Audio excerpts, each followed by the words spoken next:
salut à toi, jeune public. Salut les amis, c'est Ludo, j'espère que vous allez bien. On se retrouve aujourd'hui pour une nouvelle vidéo. Il va s'agir d'un book haul.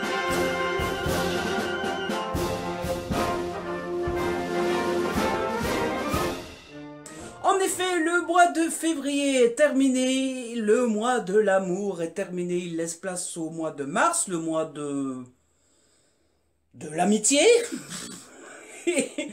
Et comme d'habitude, eh bien, il est grand temps de faire un petit point sur ce qui rentre dans la palle, sur les achats, sur les réceptions surtout. Et voilà, hein, c'est pas trop la catastrophe. J'ai été assez sage, la pile n'est pas trop longue. Tout simplement parce que je n'ai qu'un seul achat, je n'achète pas beaucoup en ce moment parce que j'ai d'autres dépenses. Et puis bon bah je suis plus partenaire d'Hugo. Hugo envoyait quand même pas mal beaucoup de livres. Et puis j'essaye de demander moins de SP et on me dit moins souvent oui. Donc bah voilà, il n'y a pas trop, beaucoup, c'est pas très français. Je suis un peu trop excité, il va falloir que je me calme. Mais du coup, voilà, il n'y a pas trop. Et ce que je vous propose, c'est qu'on commence tout de suite, histoire de que la vidéo, elle dure pas trop longtemps. Qu'est-ce que vous en dites?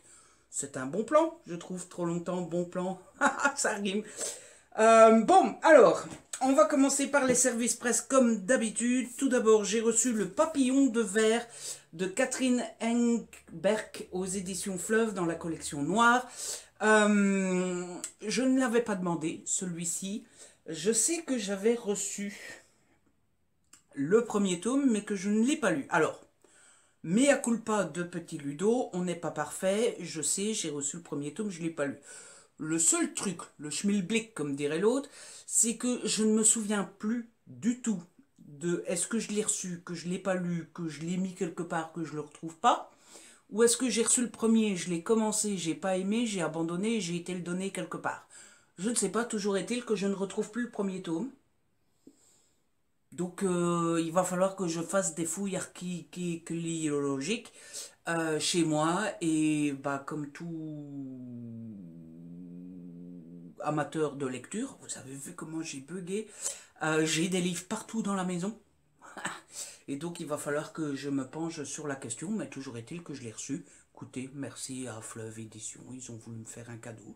Bah merci, on va pas se plaindre. Hein. Et ensuite j'ai reçu Apparition de Victor Vincent aux éditions Fleuve, toujours dans la collection Noire.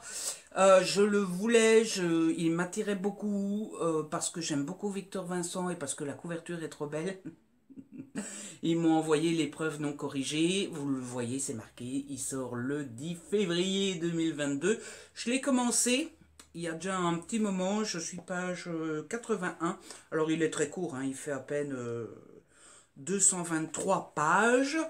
J'aime bien. C'est pas le genre de thriller que j'adore, que je kiffe, que je surkiffe. Mais je passe un bon moment. Donc, je pense que je vais le terminer. Et je vous en reparlerai quand c'est fait. Bah oui, parce que vous en parlez sans le terminer, ça sert pas à grand chose, quoi. Hein, c'est un petit peu ballot. Hein. Ensuite, on quitte les éditions Fleuve, on passe chez Cherche Midi. Le Cherche Midi m'a envoyé Meurtre et Cupcake au caramel de Johan Flux. C'est le tome 5 des enquêtes d'Anna Swenson. J'aime beaucoup cette saga. Je remercie très fort les éditions Cherche Midi parce qu'ils ont accepté de me l'envoyer alors que je suis en retard dans la saga. C'est-à-dire qu'au moment où ils me l'ont envoyé, je commençais le tome 3. Mais ils ont tout de même accepté de me l'envoyer, donc c'était trop méga trop cool. J'adore cette saga, si vous ne connaissez pas encore, c'est l'histoire d'Anna Swenson. Qui tient une petite boutique, vous savez, genre Starbucks, où on peut aller acheter un café, un cookie, tout ça, tout ça. Et elle est dans une petite ville dans le Minnesota ou dans le Wisconsin. Enfin bref, dans ce côté-là, quoi. Ça, c'est les États-Unis, vous voyez. Hein. Vous avez le Minnesota et le Wisconsin. C'est l'un des deux. Bah, elle est dans un petit village où il fait toujours froid, où il gèle, il neige, enfin bref, hein, voilà, il voit pas beaucoup le soleil, quoi. Et Anna n'a pas de chance parce qu'elle tombe toujours au moment où il y a un meurtre. Ça, c'est pas de peau. Et donc, c'est un peu genre Miss Marple, tout ça, elle mène l'enquête. Ensuite, j'ai reçu un petit jeunesse. J'ai reçu Place des sorcières de Richard Petit-Cygne. C'est aux éditions Girlstream dans la collection Étincelle. Il est trop méga trop joli et c'est pour ça que je l'ai demandé. Et voilà. Bon, clairement, c'est de la jeunesse. Je crois bien qu'il y a des illustrations. Voilà, il y a des petites illustrations. J'aime beaucoup, en général, les petits jeunesses de chez Girlstream. Et donc, je me ferai un plaisir de pouvoir lire ça. Parce que un petit jeunesse de temps à autre, eh bien, ça fait toujours plaisir. Voilà. Quand on sort d'une grosse lecture, quand on a envie de lire mais qu'on est fatigué, quand on a envie de lire mais qu'on a la tête accaparée par autre chose et qu'on a du mal à se concentrer sur un bon gros thriller, eh bien, un petit jeunesse, c'est jamais de refus. Quand on participe à un week-end à 1000, par exemple, un petit jeunesse, c'est apprécié, tout ça, tout ça, tout ça. De la part des éditions de l'Archipel, j'ai reçu L'Accompagnateur, c'est de Sébastien Fitzek, c'est aux éditions Archipel. On remarquera quand même cette couverture plus sobre que ça, c'est tout noir. Ah, voilà, clairement. Sébastien Fitzek et moi, ça dépend. Il y en a deux comme ça, Sébastien Fitzek et Dean Koontz. Une fois j'aime bien, une fois j'aime pas, une fois j'aime bien, une fois j'aime pas. On verra bien ce qu'il en est de celui-ci. J'étais prêt à dire le dernier j'avais, mais je ne me rappelle plus c'était quoi le dernier. Ah, voilà, donc clairement, c'était quoi le dernier? Ben, c'est une bonne question. Le dernier... Ben, écoutez, dans ma dans ma bibliothèque, j'ai le cadeau et siège 7A. J'ai plus aucun souvenir du cadeau. Si, ça y est, j'avais adoré. Enfin bref, on s'en fout. Mais tu perds du temps, Ludo, tu perds du temps, continue. Ensuite, j'ai reçu un livre qui me fait trop, méga, trop plaisir parce que j'adore cet auteur. J'ai reçu Le Vertige de l'amour de Linwood Barclay. C'est aux éditions Belfond dans la collection noire. Je suis ultra fan de Linwood Barclay. Et donc, c'est un de mes auteurs chouchous adorés d'amour. Et donc, j'étais trop content de le recevoir. J'ai trop hâte de le lire. Surtout que Belfond a changé. Vous voyez? Vous avez vu? Vous avez remarqué? Je ne sais pas. Belfond a changé son format. Hein, c'est plus petit. Et du coup plus gros. Avant c'était comme ça, vous voyez, c'était long et fin. Et maintenant c'est petit et gros. Et je parle de livres. N'ayez pas l'esprit mal tourné comme moi, c'est pas bien. Ensuite, toujours niveau thriller, j'ai reçu De quoi assommer un éventuel cambrioleur. J'ai reçu Sans trouble de Robert Galbraith, c'est aux éditions Grasset. Le bébé, il fait 920 pages, c'est un tome 5, on retrouve Cormoran Strike et Robin. Je l'ai déjà lu, c'était plutôt bien, je vous en parlerai plus en détail dans un update lecture, mais j'ai passé un bon moment. Pour ceux qui ne connaissent pas, on est à Londres, en Angleterre. Ben oui, quoi qu'on dit ça, mais il y a peut-être des Londres ailleurs. Hein. Je suis sûr qu'il y a des paris aux États-Unis, par exemple. Il y a peut-être un Londres dans le Massachusetts. Hein, on ne sait pas. Et donc, on est avec Cormoran Strike. Cormoran Strike, qui est un ancien de l'armée. Il a dû arrêter l'armée parce qu'il a perdu une jambe. Et dans le premier tome, on le retrouve dans son agence de détective privé.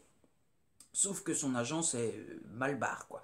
Et il va se mettre à enquêter sur la mort d'une mannequin ultra célèbre. Il va trouver le coupable et bah, on va parler de lui dans la presse et tout ça et ça va glow up son truc de détective. Oui. Écoutez, je suis excité, je pars dans tous les sens, mais bon, hein, vous êtes habitués. Toujours niveau thriller, j'ai reçu, c'est ma lecture en cours, 60 minutes de M.J. Harlich aux éditions Les Escales dans la collection noire. J'adore cette saga, c'est un nouveau tome, alors c'est le combien? C'est le 20e, le 25e, je rigole mais j'en sais rien en fait. Ça doit être le 6e, 7e, 8e.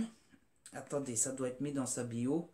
Et le 10e volet avec Helen Grace. J'adore cette saga, c'est avec une enquêtrice badass, bien comme il faut, qui fonce dans le tas, qui fait pas attention aux problèmes de hiérarchie, tout ça, tout ça. Et la pauvre, elle en prend quand même assez bien dans la figure. Et voilà, il y a une enquête à chaque En même temps, c'est le but d'un thriller. Il y a une enquête. Voilà. Je ne suis pas sûr que ça soit très bien vendu comme ça, mais j'adore. Et de toute façon, je suis qu'au début, j'ai lu le premier chapitre. Je vous en parlerai en update lecture. On va quand même avoir un peu de romance, très peu ce mois-ci. Je n'en ai qu'une. C'est Giovanni, c'est le tome 3 des frères Rossi, c'est de Tamara Balliana. C'est de l'auto-édition. Et puis, Tamara et moi, on est copains. Ludo, l'ami des stars, la star des amis. Et donc Tamara me l'a envoyé. Je remercie très fort Tamara. Et puis je vais essayer de le lire très vite. C'est mal barré parce qu'en ce moment, moi et la romance, je sais pas ce qui se passe, mais il y a un froid. Il y a de l'huile sur le feu. Il va falloir faire une thérapie. Mais bon, voilà, j'avais adoré les 2 premiers tomes, surtout le premier, donc il n'y a aucune raison que je n'ai pas envie de lire ce 3e. Et on en a fini avec les romans classiques, si je puis dire. J'ai eu un colis de la part des éditions Gallimard, jeunesse. J'ai tout trop content, comme dirait l'autre. Hein. J'ai reçu 3 livres Harry Potter. Tout d'abord, j'ai reçu Destination Gryffondor. Il y avait déjà eu dans la même catégorie que je ne vois pas sur mon étagère. Oh, je m'en serais débarrassé, mais comment ça se fait? Ouh, aurais-je osé? Non, ça y est, je l'ai. Il y avait déjà eu Destination Poudlard. Et en fait, ce sont des livres qu'on peut déplier comme ça, avec du petit texte. Autant vous dire que l'intérêt, c'est pas forcément le texte, mais c'est tous les goodies qu'il y a, parce que vous avez plein de goodies, vous en avez là, vous en avez là, et à chacune des pages ici, à l'intérieur, vous en avez aussi. Pour le moment, je ne l'ai pas encore touché, dépioté, mais par exemple, il y a des post-it ici que je trouve trop, méga trop beaux. Et ça, par exemple, je crois que je vais les utiliser. Voilà. Ah. Je vous montrerai tout ça plus en détail dans un update lecture. Mais s'il n'y avait que ça, j'aurais déjà été content. Ça aurait été déjà... Tout tombe. Attendez. Il faut que je divise la palle parce que tout se casse la figure. Ça aurait déjà été génial, mais ils ne se sont pas arrêtés là, puisque j'ai aussi reçu le carnet magique consacré aux créatures. Donc on parle des créatures d'Harry Potter et des animaux fantastiques. C'est un petit carnet comme ceci, qui est trop méga trop beau, que j'ai adoré lire. Regardez-moi l'illustration ici. Oh, c'est trop beau. L'intérieur du livre est magnifique aussi. Il y a plein de goodies, tout ça, tout ça. J'ai adoré, je l'ai déjà lu. Bon, ça se lit rapidement et puis je vous en parlerai plus en détail dans un update lecture. Et enfin, the last but not the least, j'ai reçu Harry Potter et l'Ordre du Phénix de J.K. Rowling. C'est aux éditions Gallimard Jeunesse et c'est la version 20 ans. Donc c'est un toc-toc comme dirait l'ami Kimi. Et évidemment, il y a les belles tranches de couleurs aux couleurs de Gryffondor, parce que je suis Gryffondor, courage, bravoure, détermination. Je sais pas où ils ont été chercher que tout ça, ça me définissait, mais bon, bref. Et on en a fini avec les services presse de bouquins, et j'ai un achat. J'ai acheté un petit livre. J'ai acheté Les voleurs de fumée de Sally Green aux éditions J'ai lu. C'est sous-titré Une princesse, un soldat, une chasseuse, un traître, un voleur. Quel programme. Et c'est donc aux éditions J'ai lu, voilà, c'est tout joli, tout beau. C'est de la SFFFF, vous savez qu'en ce moment j'en lis de plus en plus. Et donc je suis toujours curieux de découvrir de nouveaux titres dans le genre de la SFFFF. Et c'est de la faute à Nina. Nina me doit 16,90 €. Je l'ai acheté à cause d'elle parce qu'elle en parle, elle en parle, elle en reparle. Et du coup, bah moi ça me donne envie. Ah bah ouais, ah bah dis donc. Ah. Et du coup, bah voilà, j'ai craqué, je l'ai acheté et j'espère aimer. Mais si j'aime pas, ça terminera sur Vinted ou Vinted. Vinted. Hein. Ensuite, j'ai quand même reçu d'autres trucs, puisque j'ai reçu des bandes dessinées. J'en ai reçu 4, j'en ai que 3, il va falloir que j'aille chercher la dernière. Respire. J'ai reçu une BD de la part de Kenes, puisque j'ai reçu le codex de Théo, c'est de Mylène Pujol, Guillaume et Ben Beck. C'est le tome 1, Jack le harceleur, c'est aux éditions Kenes, et donc on va suivre le monsieur qui est là, qui est Théo. Théo qui va dans un lycée, Théo qui va se faire des amis, et Théo qui va découvrir qu'il y a une secte. au sein de son école et qui va donc mener l'enquête. Ensuite, j'ai reçu un petit colis de la part de Bambou Dragou et ces deux dragons, donc autant s'arrêter là. Tout d'abord, j'ai reçu une suite que j'attendais avec assez bien d'impatience puisque j'ai reçu Ella et les Hale Boys, c'est le tome 2, donc l'épreuve du feu, c'est de Kit Toussaint et Louisa Rousseau, c'est aux éditions Dragou, j'avais adoré le premier, c'est l'histoire d'un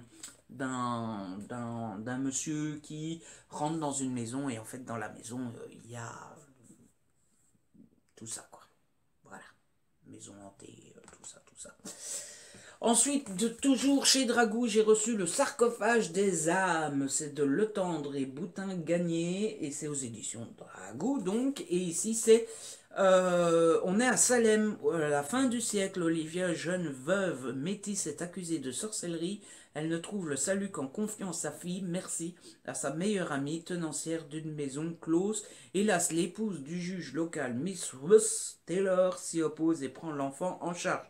Merci va alors être manipulé pour tendre un piège diabolique à sa mère, un piège où l'occupant d'un étrange sarcophage n'attend qu'une chose, revenir à la vie.